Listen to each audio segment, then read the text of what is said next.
যেটা মানুষের সাথে জড়িত বিষয়, সেটা আল্লাহর কাছে ক্ষমা চেয়ে লাভ হচ্ছে না। ধরেন আপনি কারো গীবত করেছেন, নাউজুবিল্লাহ, কারো সম্পদ আত্মসাৎ করেছেন, কারো প্রতি জুলুম করেছেন, কাউকে গালি দিয়েছেন, চুরি ডাকাতি করেছেন, ছিনতাই করেছেন, অন্যের সম্পদ আত্মসাৎ করেছেন, কাউকে ধর্ষণ করেছেন, অর্থাৎ অন্য কারো সম্মানহানি করেছেন, জান মাল ইজ্জতের হানি করেছেন। এই বিষয়টার ক্ষমা আল্লাহর কাছে পাওয়া যাবে না।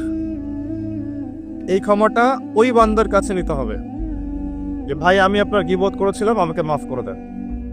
ভাই আমি আপনার সম্পদ চুরি করেছি, এই নেন, ফেরত নেন। ভাই আমি তোমার জমি আত্মসাৎ করেছি, এটা তোমার, তুমি নিয়ে নাও। ভাই আমি তোমার কাছে টাকা ধার নিয়েছিলাম, দেইনি, এই যে দিয়ে দিলাম, শোধ। প্রতিটা বিষয় যেটা মানুষের সাথে জড়িত, হাক্কুল ইবাদ, এটা আল্লাহর কাছে ক্ষমা হবে না। এটা তার কাছেই ক্ষমা নিতে হবে, এবং এটা খুব কঠিন বিষয়। এর জন্য একটা কলবুন সালিম দরকার হয়, মানে সৎ মনের দরকার হয়। আর এই সৎ মন অনেক দাড়ি টুপির ভিতরেও থাকে না। আমি কি বুঝাতে পারছি? এই মনস্তাত্ত্বিক সততা দাড়ি টুপি জুব্বা পাগড়ির ভিতরে নাও থাকতে পারে। এটা ভিতরের ব্যাপার। যার কলব যত বেশি পরিচ্ছন্ন, আলোকিত, সে তত বেশি সৎ হবে। কোনো কোনো ক্ষেত্রে আমরা এমনও দেখেছি যে একজন নন মুসলিম হিন্দু সম্প্রদায়ের মানুষ, সে মাপে কম দিচ্ছে না, একজন মুসলিম দিচ্ছে। কোনো কোনো ক্ষেত্রে দেখবেন আপনাদের এলাকায় আগে হিন্দু সম্প্রদায় বেশি ছিল না? আমার জানা মতে রংপুরের এই জায়গায় তো আগে শহর ছিল, তাই না? এখনো এখানে অনেক নিদর্শন আছে। খাঁটি খাবারের জন্য মানুষ তাদের কাছে আসতো, মুসলিমদের দোকানে না গিয়ে তাদের দোকানে যেতে যাচ্ছে। তাদের দুধটা হবে খাঁটি, ঘিটা হবে খাঁটি, মিষ্টি হবে খাঁটি। মুসলিমের দোকান বাদ দিয়ে তাদের কাছে যাচ্ছে মানুষ। সততা দিয়ে তারা মানুষের মন জয় করবে। কোনো কোনো ক্ষেত্রে আপনি দেখবেন একজন অমুসলিম রাষ্ট্রের দায়িত্বে আছে, প্রশাসনে আছে, বা সামাজিক দায়িত্বে আছে, ব্যবসা করছে, চাকরি বাকরি করছে। কোনো কোনো ক্ষেত্রে দেখা যায় যে তারা অনেক মুসলিমের চেয়ে বেশি সৎ। হ্যাঁ, ঘুষ নিচ্ছে না, দুর্নীতি করছে না, ব্যবসায় বাপে কম দিচ্ছে না, সিন্ডিকেট করছে না, চোরা কারবারি করছে না। অনেক ক্ষেত্রে দেখা যায় এই শ্রেণীর মানুষদেরকে আল্লাহবাক হেদায়েত দিয়ে দিতে পারেন। যাদের মনের মধ্যে আল্লাহবাক সততা দেখবেন, আল্লাহবাক তাকে হেদায়েত দিবেন ইনশাআল্লাহ। এটাই নিয়ম। আর যার হৃদয়ের মধ্যে সততা নাই, বাহ্যিকভাবে যদি মনেও হয় যে সে জান্নাতের পথে হাঁটছে, এমন হতে পারে দিন শেষেও জাহান্নামেই যাবে। নাউজুবিল্লাহ। যে প্রসঙ্গে এখানে আসলাম, মানুষের সাথে জড়িত হক্কা মানুষের সাথেই ডিল করতে হবে। এটা কাবা ঘরের গেলাফ ধরে কানলেও ক্ষমা হবে না। কারণ আল্লাহ পাক তো রহমানুর রহিম নন, শুধু আল্লাহ পাক ন্যায় বিচারকও বটে। কথা কি বুঝতে পারছেন? আল্লাহ পাক শুধু রহমানুর রহিম নন যে সব মাফ করে দিব, একই সাথে শাদীদুল ইকাব, কঠোর শাস্তিদাতাও বটে। এবং আল্লাহ পাকের ন্যায় বিচার, ইনসাফটা সবচেয়ে উপরে। আল্লাহ পাক ইনসাফ করবেন, ইনসাফ করবেন। রহমানুর রহিম কোন অর্থে? আল্লাহ পাক চান যে তার বান্দারা জান্নাতে যাক, এবং তার জন্য আল্লাহ পাক নবী রাসূল পাঠিয়েছেন, আসমানে কিতাব পাঠান, মানুষকে খাওয়ান, পড়ান, হেদায়েত দেন, ভালো মন্দ বোঝান, বিবেক দেন, সবকিছু দেন। রহমানুর রহিম ছাড়া কোনো সত্তা এমন করতে পারে? এরপরেও যখন মানুষ জাহান্নামের পথে হাঁটবে, তখন আল্লাহ পাক কি আমরা দোষ দিতে পারবো? পারবো না। কিয়ামতের দিনের দরকার ছিল। আগে আমরা ভাবতাম যে কিয়ামতের দিনের কি দরকার ছিল, ছোটবেলায় ভাবতাম আর কি, যে এত সমস্যা, মানুষ হয়ে জন্ম নিয়েই তো বিপদে পড়ে গেলাম, কিয়ামতের দিনে তো অবস্থা খারাপ, কি জন্য আল্লাহ এত কঠিন শাস্তি দিবেন, জাহান্নাম সৃষ্টি করেছেন ইত্যাদি। সত্যিকার অর্থে কিয়ামতের দিন না থাকলে কোনো জালেমের বিচার হতো না, যাদের বিচার দুনিয়া হয়নি। কথা কি বুঝতে পারছেন? যে জালেমদের বিচার দুনিয়াতে হয় নাই, তারা পার পেয়ে যেত। কিয়ামতের মাঠ আছে বলেই তারা পার পাবে না। আর যে মাজলুমরা দুনিয়াতে কেঁদেছে, দুনিয়াতে কষ্ট সহ্য করেছে, সাফার করেছে, তাদের জন্য সুসংবাদ কিয়ামতের মাঠ, তারা সেখানে প্রতিদান পাবে ইনশাআল্লাহ। এজন্যই কিয়ামতের মাঠের দরকার ছিল। না হলে সব জালেম কি হতো? পার পেয়ে যেত, যারা দুনিয়াতে বিচার পায়নি। তো এর জন্য সৎ মনের দরকার। যদি মানুষের সাথে জড়িত বিষয় থাকে, তাকে ফেরত দিতে হবে। যদি আপনি জনগণের সম্পদ আত্মসাৎ করে থাকেন, সবার সামনে দাঁড়িয়ে বলতে হবে যে তোমাদের এই সম্পদ ছিল, আমি আত্মসাৎ করেছি, আমার সম্পদ থেকে এগুলো নিয়ে নাও। তারপরে জান্নাতের প্রশ্ন আসবে, তার আগে নয়। এত সহজ নয়। তাহলে কি আমাদের মাঠে উঠে দেখবেন কিছু কিছু মানুষের ঘাড়ের মধ্যে দেখবেন রিলিফের মাল আছে। হ্যাঁ, কি আমাদের মাঠে উঠে দেখবেন কিছু মানুষের ঘাড়ে রিলিফের মাল আছে, টিন আছে, গম আছে, চাল আছে, ত্রাণ আছে। নবী সাল্লাল্লাহু আলাইহি ওয়াসাল্লাম বলেছেন যে যেটা আত্মসাৎ করবে সেটা নিয়ে কি আমাদের মাঠে উঠবে। হ্যাঁ, কেউ যদি একটা গরু আত্মসাৎ করে থাকে, গরু তার ঘাড়ে থাকবে। হ্যাঁ, গরু নিয়ে হাঁটবে সে। কেউ যদি ছাগল আত্মসাৎ করে থাকে, ছাগল থাকবে ঘাড়ে। কেউ যদি কারো জমি আত্মসাৎ করে থাকে, জমি ওই এক তবক হলে 7 তবক চাপিয়ে দেওয়া হবে। তবক মানে তো বোঝেন, তবাক হলে আন তবাক, কোরআন পড়ে দেখেন। এর জন্য দুনিয়াতে হকটা মেটাতে হবে, এটা খুব ডিফিকাল্ট। ওমর রাদিয়াল্লাহু আনহু একবার একজন বেদুইনের বুকের মধ্যে লাঠি দিয়ে আঘাত করেছিলেন। আঘাত করাটা তার জন্য জায়েজই ছিল ওই সময়, কারণ সে বিরক্ত করছিল বারবার। ওমর রাদিয়াল্লাহু আনহু রাষ্ট্রীয় বড় দায়িত্ব পালনে ব্যস্ত ছিলেন। এই সময় একজন বেদুইন এসে তার জামা ধরে টান দিচ্ছে, দিয়ে বলছে যে আমার কথা শোনেন, আমার কথা শোনেন। তিনি ব্যক্তিত্ব সম্পন্ন মানুষ ছিলেন, লাঠি দিয়ে একটু গোতা দিয়েছেন, দেখছো না আমি ব্যস্ত আছি। একটু পরেই তার চিন্তা হলো আমি কি জুলুম করে ফেললাম। একজন সাহাবীকে পাঠালেন তাকে ডেকে নিয়ে আস। সে সাহাবী তাকে ডেকে নিয়ে আসলেন। এবার সেই ব্যক্তিকে দাঁড় করিয়ে ওমর রাদিয়াল্লাহু আনহু বলছেন, আমিরুল মুমিনিন, অর্ধ জাহানের খলিফা, অর্ধেক বিশ্বের খলিফা, ছোট্ট একটা কান্ট্রির না, পুরো অর্ধেক বিশ্বের খলিফা। তিনি বলছেন এই লাঠি নাও। হাদা সদরি ইন আরাত, এই যে আমার বুক, তুমি যদি চাও আমার বুকে ওইভাবেই গুতা দিয়ে প্রতিশোধ নিয়ে নাও। আমি কি বুঝাতে পারছি কথা কিছুটা? এই ব্যক্তি হতভম্ব হয়ে গেল যে সত্যি কি উনি আমাকে এই কথাটা বলছেন। তিনি আমিরুল মুমিনিন হয়ে এই কথা বলছেন যে আমার বুকের মধ্যে লাঠি দিয়ে আঘাত করে তুমি প্রতিশোধ নিয়ে নাও। ওমর রাদিয়াল্লাহু আনহু বলছেন, হ্যাঁ এটা করো, কিয়ামতের মাঠে আমাকে আল্লাহর ওয়াস্তে জবাবদিহি করায়ও না। তখন সেই ব্যক্তি বলছে, আমিরুল মুমিনিন, আমার এটার কোনো প্রয়োজন নেই, আমি আপনাকে মাফ করে দিলাম। ওমর ইবনে খাত্তাব তিনি বলছেন যে আল্লাহ তোমাকে মাফ করে দিন। সুবহানাল্লাহ। এই ছিল ইনসাফ। যদি মানুষের সাথে জড়িত কোনো হক থেকে থাকে তাহলে এই দুনিয়াতেই পরিশোধ করতে হবে। কারো টাকা নিয়ে থাকলে টাকা ফেরত দিয়ে দিবেন। কারো যদি জমি সম্পত্তি কোনোভাবে ঝগড়াঝাটি হয়ে থাকে, জমি নিয়ে নিয়েছেন, কোনোভাবে ফেরত দিয়ে দিবেন। যদি বোনের সম্পত্তি পাওয়ার অধিকার থাকে দিয়ে দিবেন। যার যার হক তাকে তাকে দিয়ে দিবেন। পরকালের জন্য নিউট্রাল হয়ে যান। পরকালে মানুষের সাথে জড়িত কোনো হক নিয়ে ওঠেন না, খুব ডিফিকাল্ট। কি হবে তাহলে? পরিণতিটা এটা হবে, নবী সাল্লাল্লাহু আলাইহি ওয়াসাল্লাম বলেছেন, কিয়ামতের মাঠে কিছু মানুষ উঠবে যারা নামাজ, রোজা, হজ, যাকাত, সাদাকা এরকম অনেক নেকি নিয়ে উঠবে। নেকি নিয়ে ওঠার পরে দেখবে সামনে যে অনেক মানুষ দাঁড়িয়ে আছে, পাওনাদার, কারো গীবত করেছে, কাউকে ধর্ষণ করেছে, কারো সম্পদ আত্মসাৎ করেছে, কাউকে গালি দিয়েছে, কাউকে জুলুম করেছে ইত্যাদি। এই মানুষগুলো দাঁড়িয়ে থাকবে।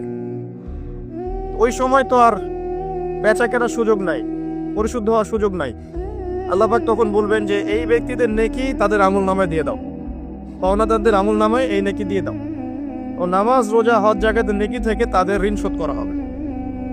এবং শোধ করতে করতে যদি নেকি শেষ হয়ে যায় তখন ওই ব্যক্তিদের গুনাহ থেকে গুনাহ এই ব্যক্তির আমল নামায় যুক্ত করা হবে। পরিশেষে এই ব্যক্তি যাবে জাহান্নামে, ওরা চলে যাবে জান্নাতে। মানে নাউজুবিল্লাহ। দুনিয়াতে আল্লাহর সাথে জড়িত বিষয় থাকতে পারে, পরকালে যেন মানুষের সাথে জড়িত কোনো হক রাখেন না। এটাই প্রথম নসিহত। আল্লাহ রাব্বুল আলামিন এটাই বলেছেন যে নিশ্চয়ই আল্লাহ শিরক ছাড়া সমস্ত গুনাহ মাফ করতে পারেন। তার মানে আমরা বুঝতে পারছি যে বেশিরভাগ মানুষ জাহান্নামে যাবে, তাদের আমল নামায় শিরকের পাপ থাকবে। কিসের পাপ থাকবে? শিরকের পাপ থাকবে। কারণ আল্লাহ পাক বলেছেন শিরক ছাড়া যে কোনো গুনাহ তিনি ক্ষমা করতে পারেন। এবং মিরাজের রাতে যখন নবী সাল্লাল্লাহু আলাইহি ওয়াসাল্লাম আল্লাহর সাথে সাক্ষাৎ করেছেন, আল্লাহ পাক 3টা প্রতিশ্রুতি দিয়েছেন, 3টা হাদিয়া, উপহার। একটা হচ্ছে 50 ওয়াক্ত নামাজ, যেটাকে আমরা এখন 5 ওয়াক্ত পড়ি। 5 ওয়াক্ত পড়লে আপনি 50 ওয়াক্তের নেকি পাবেন ইনশাআল্লাহ। আর এই উম্মতের যে কোনো নেকির কাজ 10 দিয়ে গুণ করা হবে। একটা ভালো কাজ করলে আপনি 10 গুণ নেকি পাবেন, আল্লাহ পাক এটা বলে দিয়েছেন। কিন্তু গুনাহ একটা করলে একটাই পাবেন। একটা গুনাহ করেছেন, একটাই থাকবে, এটাকে 10 দিয়ে গুণ করা হবে না। এটা প্রথম হাদিয়া। দ্বিতীয় হাদিয়া হচ্ছে সূরা বাকারার শেষের 3টা আয়াত। সূরা বাকারার শেষের 3টা আয়াত, লিল্লাহি মা ফিস সামাওয়াতি, এখান থেকে ফানসুরুন আলাল কওমিল কাফিরিন পর্যন্ত, এটা একটা হাদিয়া। এবং নবী সাল্লাল্লাহু আলাইহি ওয়াসাল্লাম বলেছেন, রাতের বেলা কেউ যদি এই 3টা আয়াত পড়ে ঘুমায়, ঘুমানোর আগে এই 3টা আয়াত পড়ে নিয়ে ঘুমায়, বা মাগরিবের নামাজের পর থেকে পড়া শুরু করে, বা মাগরিবের পর থেকে রাত শুরু হয়, পশ্চিমা বিশ্বের মতো 12টার পর থেকে রাত শুরু হয় না ইসলামে, সূর্য ডুবলেই রাত শুরু হয়। তো নবী সাল্লাল্লাহু আলাইহি ওয়াসাল্লাম বলছেন তার আমল নামায় সারা রাত ইবাদতের নেকি দেওয়া হবে ইনশাআল্লাহ। আরেকটা হাদিয়া হচ্ছে এটা, আল্লাহ পাক ঘোষণা দিয়েছেন এই উম্মতের কোনো ব্যক্তি যদি শিরক না করে মারা যায়, এই উম্মতের কোনো ব্যক্তি যদি শিরক না করে মারা যায়, মানুষের সাথে জড়িত কোনো পাপ না থাকে, ইনশাআল্লাহ আল্লাহ পাক তাকে মাফ করে দিবেন। আর এই সূরা নিসার আয়াতটাও এটাই প্রমাণ করছে। আল্লাহ পাক বলছেন, ইন্নাল্লাহা লা ইয়াগফিরু আন ইউশরাকা বিহি, আল্লাহ পাক শিরকের গুনাহ মাফ করেন না, ওয়া ইয়াগফিরু মা দুনা যালিকা লিমান ইয়াশা, এবং এছাড়া যে কোনো পাপ আল্লাহ পাক যাকে ইচ্ছা মাফ করতে পারেন। আল্লাহ পাক পরম করুণাময়, অসীম দয়ালু। এক ব্যক্তি 100টা খুন করেছিল, 99টা খুন করার পরে, এটা বনু ইসরাইলের ঘটনা, এটা গল্প নয়, কেচ্ছা কাহিনী নয়, সত্য ঘটনা, সে তওবার সুযোগ খুঁজছে, তওবা করা যাবে কিনা, খুঁজতে খুঁজতে খুঁজতে একজন আবেদের কাছে গিয়েছে। আবেদ মানে যে ইবাদত করে কিন্তু জ্ঞান নাই। দুই রকম মানুষ থাকে মুসলিমদের মধ্যে, একজন এক শ্রেণী আলেম যারা জানে এবং জানা অনুযায়ী আমল করে, আর এক শ্রেণী হচ্ছে খুব একটা জানে না কিন্তু দেখা দেখি আমল করে, এটাকে বলা হয় আবেদ। এই ব্যক্তি ছিল আবেদদের একজন। তার কাছে গিয়ে বলছে, আমার কি তওবা হবে? আমি 99টা খুন করেছি, সিরিয়াল কিলার। সেই ব্যক্তি বলেছে, না, তোমার কিসের ক্ষমা, তুমি এতগুলো খুন করেছো, তোমার ক্ষমা হতে পারে? রাগে এই ব্যক্তিকেও সে খুন করেছে, করে 100টা পূর্ণ করেছে। এরপরে আরেকজনের সন্ধান পেয়েছে যে একজন আলেম, তার কাছে গিয়ে তওবার সুযোগ খুঁজছে। সে বলল, হ্যাঁ, তোমার তওবা হবে ইনশাআল্লাহ, তুমি খালেস ভাবে তওবা করো, করে এই এলাকা থেকে চলে যাও, কারণ তওবার পরে একটা নতুন জীবন শুরু করবে। এই পরিবেশে থাকলে তুমি অতীতের হিস্ট্রিগুলো তোমার মনে পড়বে, তুমি চলে যাও দূরে কোথাও, সেখানে গিয়ে থাকা শুরু করো। সে তওবা করে ওইদিকে চলে যাচ্ছিল, রাস্তায় মৃত্যু হয়। এবার 2 শ্রেণীর ফেরেশতা চলে আসছে, জান্নাতের এবং জাহান্নামের। কে তার আত্মা নেবে? আমরা মৃত্যুর সময় টের পেয়ে যাবো যে কে জান্নাতি কে জাহান্নামী, ফেরেশতাদের আকৃতি দেখে, ঠিক আছে? আর একজন মানুষের মৃত্যু থেকেই তার কিয়ামত শুরু হয়ে যায়। কিয়ামত কবে হবে এর চেয়ে বড় কথা যে মৃত্যুর জন্য আমরা প্রস্তুত কিনা। তো এখন জাহান্নামের ফেরেশতারা রূহ নিতে চাচ্ছে ওই ব্যক্তির, আবার জান্নাতি ফেরেশতারাও চাচ্ছে, দুজনের মাঝখানে একটা ডিবেট চলছে। আল্লাহ রাব্বুল আলামিন তখন কৌশল করে বললেন, তোমরা রাস্তাটা মেপে দেখো, সে যতদূর এসেছিল এই রাস্তার পরিমাপ বেশি, না যেখানে যাচ্ছিল এর পরিমাপ বেশি। দেখা গেল সে যতদূর গিয়েছিল এর পরিমাপ বেশি। আল্লাহ পাক জমিনকে প্রশস্ত করে দিলেন। এভাবে কৌশল করে আল্লাহ পাক এই ব্যক্তিকে মাফ করে দিলেন। এখানে আপনাকে খুনের অ্যাক্সেস দেওয়া হচ্ছে না, এই হাদিসটা বলে আপনাকে খুন করতে উৎসাহিত করা হচ্ছে না, আপনাকে বোঝানো হচ্ছে আল্লাহ পাকের মার্সি, দয়া কত প্রশস্ত। আর 2জন ব্যক্তি, এটা বলে সামনে যাচ্ছে, আর 2জন ব্যক্তি, এটা আমাদের মুসলিমদের জন্য শিক্ষা আছে। আমরা মুসলিমরা মনে করি যে আমরা সুপিরিয়র হয়ে গেছি, মাশাআল্লাহ, জুমার নামাজে আসি, রমজানের রোজা রাখি, মাঝে মাঝে একটু জাকাত দেই, সুযোগ পেলে একটা হজ উমরা করে আসি, তাই না? মাঝে মাঝে মসজিদে এসে নামাজ পড়ি, আমরা মনে হয় জান্নাতের সার্টিফিকেট পেয়ে গেছি, আমরা মনে করি আর কি। 2 ব্যক্তি, একজন অনেক আল্লাহওয়ালা মানুষ, আর একজন হচ্ছে যে আল্লাহর দিনের খুব একটা পরোয়া করে না। এই বন্ধু সেই বন্ধুকে দাওয়াত দেয়, দিনের পথে আসো, দিনের পথে আসো আসো। এই ব্যক্তি শোনে না। তো একদিন এই ব্যক্তি বলে ফেললো, যে ব্যক্তি একটু পায়াস টাইপের রিলিজিয়াস মুসলিম, সে বলে ফেললো যে আল্লাহ তোকে কখনো মাফ করবে না। কথাটা শুনেন, আল্লাহ তোকে মাফ করবে না, তোকে এত ডাকি দাওয়াত দেই, তুই কথা শুনিস না। মৃত্যুর পরে আল্লাহ পাক এই 2জনকে জীবিত করলেন, জীবিত করে বললেন, কে তোমাকে ইখতিয়ার দিয়েছে যে আমি কাউকে ক্ষমা করব কি করব না এই বিষয়ে সিদ্ধান্ত দেওয়ার? আজকে আমি ওকে মাফ করে দিলাম আর তোমাকে জাহান্নামে দিলাম। যার মনের মধ্যে যাররা পরিমাণ অহংকার থাকবে সে ব্যক্তি জান্নাতে যেতে পারবে না। আর অহংকার এবং রিয়াটা এত সূক্ষ্ম যে অন্ধকার রাতে কালো পাথরের উপরে যদি কালো পিঁপড়া হাঁটে, এটা যেমন সূক্ষ্ম, রিয়া এবং অহংকার এতটাই সূক্ষ্ম। এবং যখন আপনারা ইসলামিক ব্যক্তিত্বদেরকে নিয়ে আইওয়াশ এবং শোডাউনে লিপ্ত হন, তখন অহংকার তাদের মনের মধ্যে চলে আসতে পারে। এই বিষয়গুলো থেকে সম্পূর্ণ দূরে থাকা উচিত। আল্লাহ পাক আপনাদেরকে বোঝার তৌফিক দান। শিরকের পাপ থেকে বেঁচে থাকুন, মানুষের সাথে জড়িত পাপ থেকে বেঁচে থাকুন। আল্লাহ পাক পরম করুণাময়, অসীম দয়ালু। আল্লাহ পাক সমস্ত গুনাহ মাফ করতে পারেন। এর মানে এই নয় যে গুনার এক্সেস দেওয়া হচ্ছে, লাইসেন্স দেওয়া হচ্ছে, এমনটা নয়।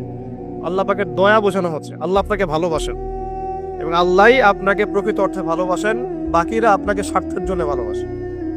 মনে রাখবেন, প্রকৃত অর্থে শুধু আল্লাহই তার বান্দাদেরকে ভালোবাসেন, বাকিরা মানুষের অবস্থানকে ভালোবাসে, মানুষের ব্যক্তি সত্তাকে নয়, আপনার আত্মাকে নয়, আপনার অবস্থানকে।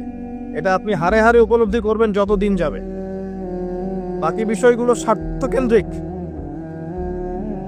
আল্লাহ রাব্বুল আলামিনের ভালোবাসা স্বার্থকেন্দ্রিক নয়, নিঃস্বার্থ। আল্লাহর জন্য ভালোবাসো। মাকে ভালোবাসেন আল্লাহর জন্য, বাবাকে ভালোবাসেন আল্লাহর জন্য, আপনি সন্তান সন্ততিকে ভালোবাসেন আল্লাহর জন্য, স্ত্রীকে ভালোবাসেন আল্লাহর জন্য। তাদের জন্য করেন আল্লাহকে সন্তুষ্ট করার জন্য, তাদের কাছে কিছু পাওয়ার আশায় না। যখন আপনি কারো কাছে কিছু পাওয়ার আশা করবেন, তখন তার কাছ থেকে কষ্ট পাবেন। যখন কারো কাছে কিছু পাওয়ার জন্য আপনি আশা করবেন, তখন তার কাছে কষ্ট পাবেন। এর বাইরে একটা ভালোবাসা থেকে, ডিভাইন, আল্লাহর পক্ষ থেকে আসে। সেই দুই ব্যক্তি যারা আরশের ছায়া ছায়া পাবে, ওই 7 শ্রেণীর মধ্যে এক শ্রেণী হচ্ছে ওই দুই ব্যক্তি যারা একে অপরকে শুধু আল্লাহর জন্য ভালোবাসত। এই ভালোবাসা, মুআমালাত, আপনার উঠা বসা, চলাফেরা, ইবাদত, প্রতিটা কাজ হোক শুধু আল্লাহর সন্তুষ্টির জন্য। এটাই হচ্ছে তাওহীদের চূড়ান্ত লেভেল। তখন গিয়ে আপনি আল্লাহর মারিফত বুঝতে পারবেন, আল্লাহকে আপনি আপন করে পাবেন। যখন ডাকবেন, দেখবেন আল্লাহ আপনার কাছে আছে। এমন সময় দেখবেন মনে মনে কিছু চিন্তা করেছেন যে আমার এটা দরকার, দেখবেন বাসায় গিয়ে ওটা হাজির আপনার সামনে। নবী সাল্লাল্লাহু আলাইহি ওয়াসাল্লাম এটাই বলেছেন, জুতার ফিতা প্রয়োজন হলেও আল্লাহর কাছে চেয়ে নাও। তোমার যদি জুতার ফিতার প্রয়োজন হয়, আল্লাহর কাছে চেয়ে নাও, কারো কাছে চেয়েও না। আব্দুর রহমান বিন আউফ রাদিয়াল্লাহু আনহু মদিনায় গিয়েছেন হিজরত করে। অন্য একজন সাহাবী বলছেন, আমার 2টা বাড়ি আছে, একটা নিয়ে নেন, 2টা জমি আছে, একটা নিয়ে নেন। আব্দুর রহমান বিন আউফ তিনি বলছেন, আরিনি আইনাস সুক, আমাকে দেখিয়ে দাও যে বাজার কোথায়। অল্প কিছু খেজুর কিনলেন, আল্লাহর প্রতি তাওয়াক্কুল করে গায়রতের পরিচয় দিলেন, ব্যক্তিত্বের পরিচয় দিলেন, দিয়ে তিনি চলে গেলেন বাজারে। বাজারে গিয়ে ব্যবসা শুরু করলেন। মাত্র 7 বছরের ব্যবধানে তিনি মদিনার শ্রেষ্ঠ ধনীদের একজন হয়েছেন। আল্লাহর হয়ে যান, শুধু আল্লাহকে আপন করে নেন, দেখবেন সবকিছু আপনার অনুকূলে ইনশাআল্লাহ। ইন্না সলাতি ওয়া নুসুকি ওয়া মাহইয়ায়া ওয়া মামাতি লিল্লাহি রাব্বিল আলামিন, এই কনসেপ্টে আসেন। ইব্রাহিম আলাইহিস সালাম বলেছেন, আমার সালাত, আমার যত কুরবানি, আমার জীবন, আমার হায়াত, মৃত্যু সবকিছু আল্লাহর জন্য।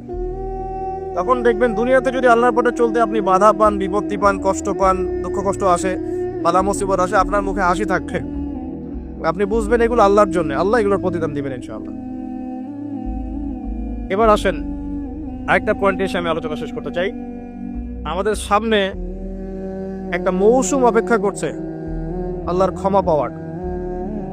3 শ্রেণীর মানুষের জন্য নবী সাল্লাল্লাহু আলাইহি ওয়াসাল্লাম অভিশাপ দিয়েছেন। অভিশাপ, এক শ্রেণী তারা যারা বৃদ্ধ পিতামাতাকে পেয়েছে, তাদের সেবা যত্ন করে জান্নাত লাভ করতে পারে নাই। যে দৃশ্যটা দিন দিন বাড়ছে, পিতামাতাদের খেদমত করাটাকে এখন আমরা ফরজ বলে মনে করি না, বরং আমরা স্ত্রী সন্তানের খেদমতটাকে ফরজ বলে মনে করি।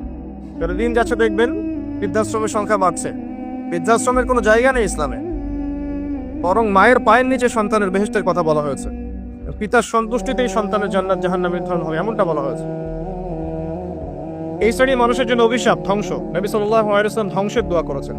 আরেক শ্রেণী তারা যাদের সামনে নবী সাল্লাল্লাহু আলাইহি ওয়াসাল্লামের নাম উচ্চারিত হয়, তারা দরুদ শরীফ পড়ে না। সাল্লাল্লাহু আলাইহি ওয়াসাল্লাম এটা পড়ে না। জুমার দিনে যে কাজগুলো বেশি বেশি করবেন, তার মধ্যে একটা হচ্ছে দরুদ পড়বেন, বেশি থেকে বেশি। আল্লাহ পাকের এক শ্রেণীর ফেরেশতা আছেন যারা দরুদ কালেক্ট করেন এবং নবী সাল্লাল্লাহু আলাইহি ওয়াসাল্লামের রওজা এবং কবরে পৌঁছে দেন। নবী সাল্লাল্লাহু আলাইহি ওয়াসাল্লাম উত্তর দেন। এটা কিভাবে দেন, এটা ব্যাখ্যা আমরা করতে পারবো না, কারণ সবকিছু যুক্তি, দর্শন, বিজ্ঞান দিয়ে প্রমাণ করা যাবে না। যা শিখাচ্ছে যে যুক্তি, বিজ্ঞান, দর্শন, পরীক্ষা নিরীক্ষা, পর্যবেক্ষণের মাধ্যমে যা লাভ করা যায় তাই জ্ঞান, এর সাথে ইসলাম সম্পূর্ণভাবে একমত না। ইসলামের অনেক কিছু আছে যেগুলোর ব্যাখ্যা আপনি যুক্তি, বিজ্ঞান, দর্শন দিয়ে পাবেন না। বিজ্ঞানকে জিজ্ঞাসা করেন, excuse me mister science, can you give me the definition of রুহ? Can you give us the definition of রুহ বা সোল? সায়েন্স, আপনি কি আমাকে আত্মার সংজ্ঞা দিতে পারবেন? সায়েন্সের দৌড় শেষ, পারবে না। জিজ্ঞাসা করেন ঘুমের ডেফিনেশন দিতে, এটা মেডিকেল ব্যাখ্যা দিতে পারবে, স্বপ্ন এবং ঘুমের ব্যাখ্যা দিতে পারবে না। জিজ্ঞাসা করেন যে কবর আযাবের ডেফিনেশন দিতে পারবে না। জিনদের সংজ্ঞা দেন, জিনকে প্রমাণ করেন পরীক্ষা নিরীক্ষা পর্যবেক্ষণে, পারবেন না। আল্লাহ পাক বলেছেন ওয়া খালাকতুল জিন্না ওয়াল ইনসা ইল্লা লিয়াবুদুন। কনফ্লিক্ট আছে এখানে। মালায়েকা ঈমানের দ্বিতীয় পিলার, আল্লাহ বিশ্বাস, তারপরেই মালায়েকায় বিশ্বাস। মালায়েকাকে তারা প্রমাণ করতে পারবেন না। আপনি সায়েন্স এটা ল্যাবে বসে প্রমাণ করতে পারবেন না যে এই জায়গাটা ফেরেশতারা ঘিরে রেখেছেন, ফেরেশতারা দরুদ কালেক্ট করেন, পৌঁছে দেন। এটা বারজাখ, টোটালি ডিফারেন্ট একটা জগৎ। এটা ব্যাখ্যা আমরা করতে পারবো না।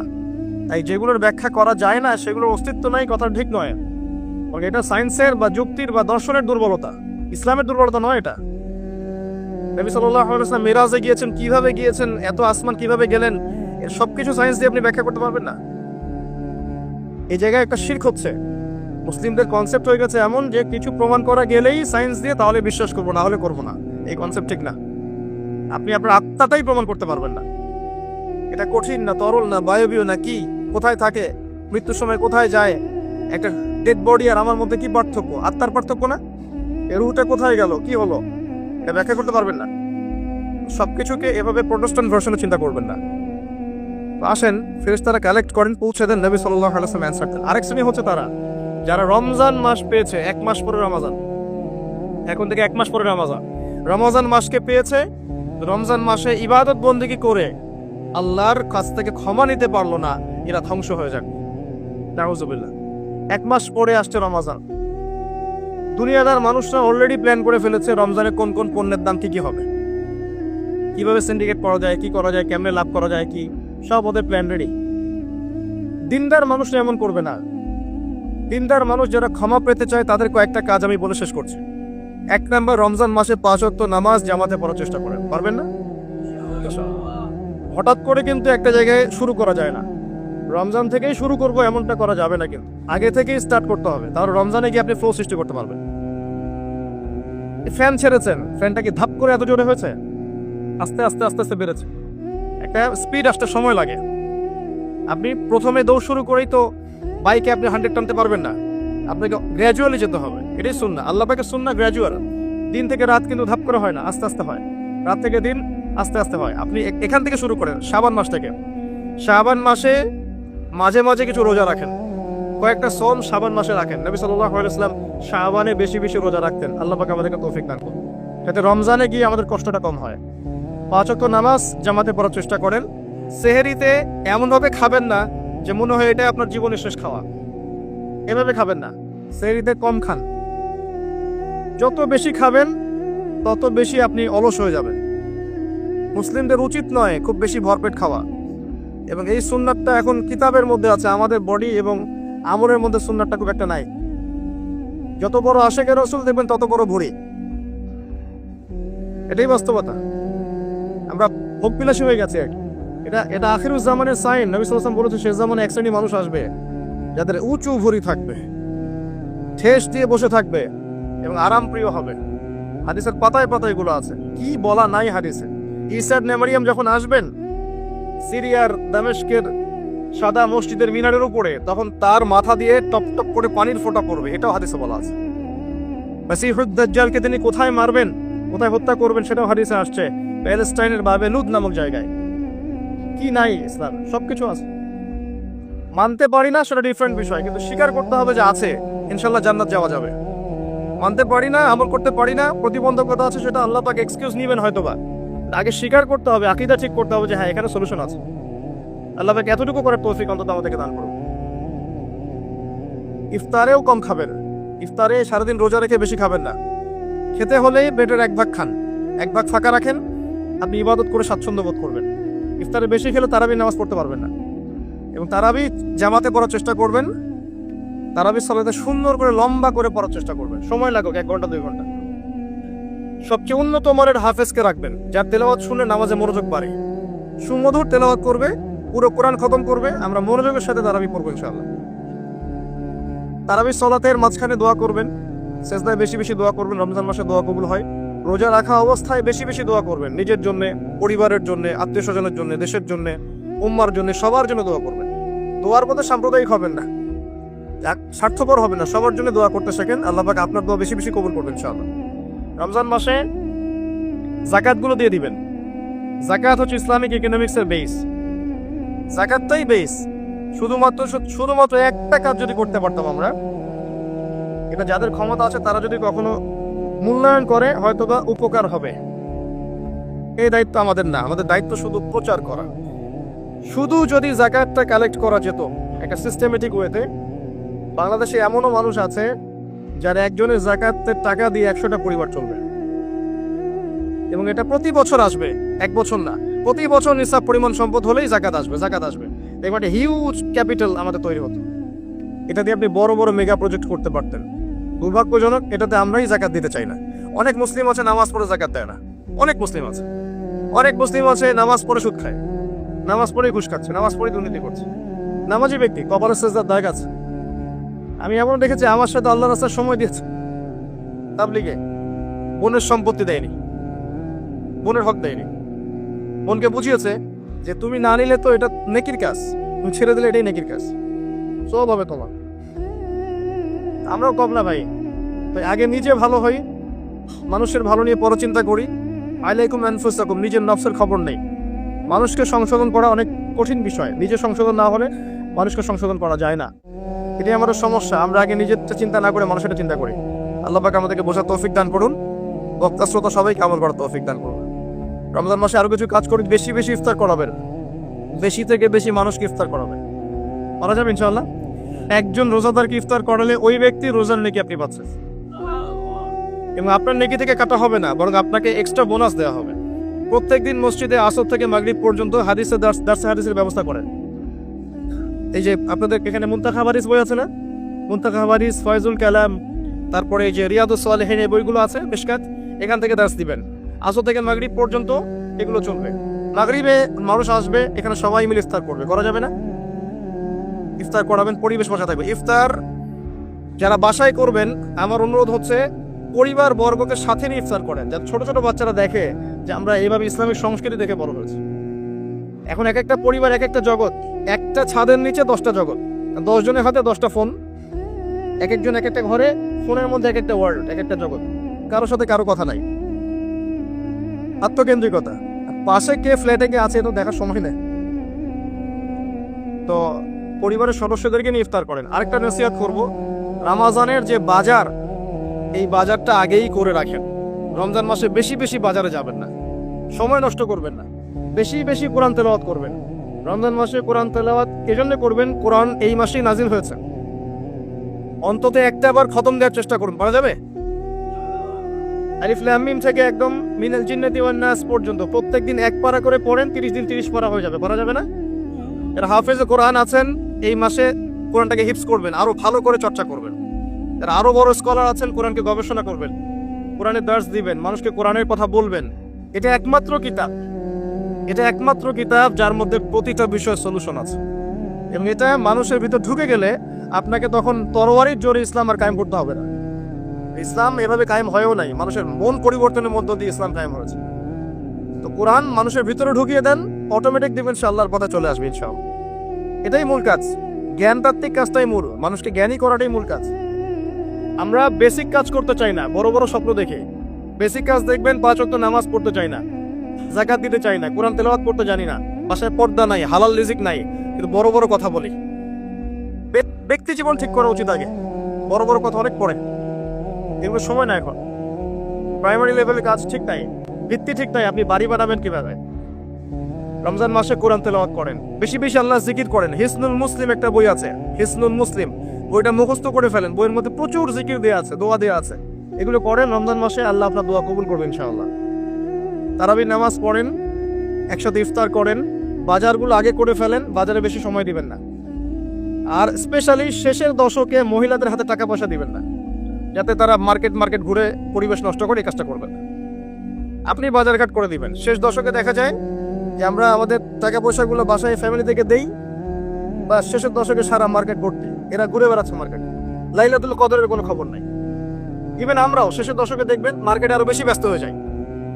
এত ব্যস্ত হতে হবে কেন? একটা নতুন জামা দরকার, তো এটা এখন কিনে ফেলেন, এখন ঈদের নিয়তে একটা জামা কিনে ফেলে রেখে দেন, সমস্যা কি?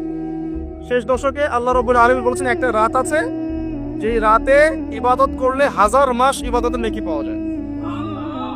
এই রাতে আপনি যা চাবেন তাই পাচ্ছেন। ওই রাতটা নবী সাল্লাল্লাহু আলাইহি ওয়াসাল্লাম ফিক্স করে দেননি, বলেননি যে 87 হবে, 29 হবে, 23 হবে, কখনো না।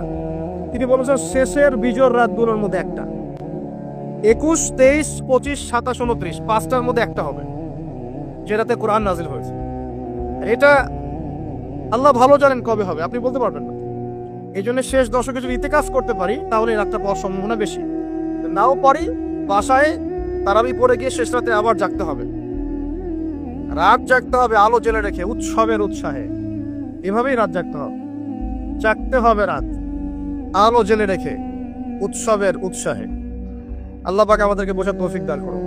এরপর ঈদের দিনের আগে ফেতরা দিয়ে দিবেন, সাদাকাতুল ফিতর দিয়ে দিবেন, আল্লাহর ওয়াস্তে যাকাত দিয়ে দেন। যাকাত না দিলে আপনার এই সম্পদটা আপনাকে এই কপালে, গালে, পিঠে আর বুকে আল্লাহ রাব্বুল আলামিন ধাতুতে পরিণত করে কিয়ামতের মাঠে লেপ্টে দিবেন। নাউযুবিল্লাহ।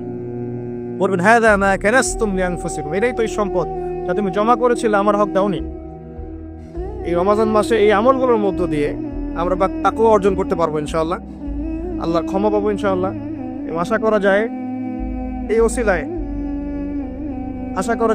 আল্লাহ পাক আমাদের সবাইকে পরকালেও নাজাত দিয়ে দিতে পারেন। এবং রমজান মাসে একটু মানব সেবামূলক কাজ করার চেষ্টা করবেন। এতিমদের পাশে দাঁড়ান, বিধবাদের পাশে দাঁড়ান, বৃদ্ধ বৃদ্ধাদের পাশে দাঁড়ান, কিছু করেন সমাজের জন্য, দেশের জন্য, উম্মার জন্য কিছু করেন। আপনার যে প্রতিভা আছে এটা দিয়ে কিছু করে যান। ভালো কিছু করলে বৃথা যাবে না, ইনশাআল্লাহ পরকালে পাবেন। দুনিয়াতে আপনি পান বা না পান, পরকালে পাবেন ইনশাআল্লাহ তাআলা। আর আমরা ব্যবসায়ীদেরকে রিকোয়েস্ট করবো, শেষ কথা, রমজান মাসে আল্লাহর ওয়াস্তে জিনিসপত্রের দাম বাড়িয়ে দিবেন না, কৃত্রিম সংকট তৈরি করবেন না, সিন্ডিকেট করবেন না, নিত্য প্রয়োজনীয় জিনিসের দাম বাড়িয়ে দিবেন না। এই মাসে বরং দাম কমিয়ে দেন, আল্লাহ আপনার ব্যবসায় বরকত দিবে ইনশাআল্লাহ। এই মাসে যারা কাপড়ের ব্যবসায়ী কাপড় দেন, খাবারের ব্যবসায়ী খাবার খাওয়ান, দাম কমিয়ে দেন, দেখবেন আল্লাহ আপনার রিজিকের দায়িত্ব নিয়েছেন। আপনি আপনার রিজিকের দায়িত্বশীল নন। যদি মনে করেন যে আপনি আপনার রিজিকের দায়িত্বশীল, আপনি শিরক করছেন। একজন ব্যক্তি সুদের চাকরি করছে, সে যদি মনে করে এই চাকরি ছেড়ে দিলে আমার পরিবার চলবে না, আমি চলতে পারবো না, তাহলে ইনডাইরেক্টলি সে বলছে যে সে তার রিজিকের দায়িত্বশীল। সে চলতে পারবে কি পারবে না কে জানে। এটা এমন অনেক মানুষ আছে যাদের কানে এই লেকচারগুলো পৌঁছেছে সুদ সংক্রান্ত, তারা 60,000, 70,000, 80,000 টাকার চাকরি ছেড়ে দিয়েছে, কৃষি কাজ করছে, কফি শপ দিয়েছে, কাপড়ের ব্যবসা করছে। এখন আমাদেরকে মেসেজ পাঠায়, আমাকে বলে ভাই পরিবারে বরকতের শেষ নেই আলহামদুলিল্লাহ। আগে বরকত ছিল না, 1 লাখ টাকা বেতন পেতাম, মা অসুস্থ, বোন অসুস্থ, স্ত্রীর সমস্যা, এই ক্যান্সার, ওই অসুস্থতা, এখন কোনো রোগ নাই, আল্লাহ ভালো করে দিয়েছে। তো আল্লাহ পাক বারাকা দিবেন। হালালে থাকেন আল্লাহর ওয়াস্তে, হারামে যায় না। বেসিক কিছু কাজ করেন, পড়াশোনা করেন, কোরআন তেলাওয়াত করেন, কোরআনটা বোঝার চেষ্টা করেন, নবী সাল্লাল্লাহু আলাইহি ওয়াসাল্লামের সুন্নাহ মতো চলার চেষ্টা করেন, পরিবারের আদর্শটা ঠিক করার চেষ্টা করেন, হালাল খান, মানুষকে ইসলামের দাওয়াত দেন, অমুসলিমদেরকে ইসলামের সৌন্দর্য ফুটিয়ে তোলেন, যাতে করে তারা এই সৌন্দর্য দেখে ইসলামের দিকে আসতে পারে। এবং কারো প্রতি জুলুম করবেন না, অত্যাচার করবেন না, নির্যাতন করবেন না, এবং আত্মহংকারে ভুগবেন না যে আমরাই শ্রেষ্ঠ, সবাই বাতিল, এমনটা মনে করবেন না। মুসলিমদেরকে এক মনে করেন, সবাইকে সাথে নিয়ে ইসলামের সৌন্দর্য দিয়ে কোরআন এবং সুন্নাহর সমাজ গঠন করার চেষ্টা করেন। আল্লাহ পাক সবাইকে তৌফিক এনায়েত করুন, আমিন।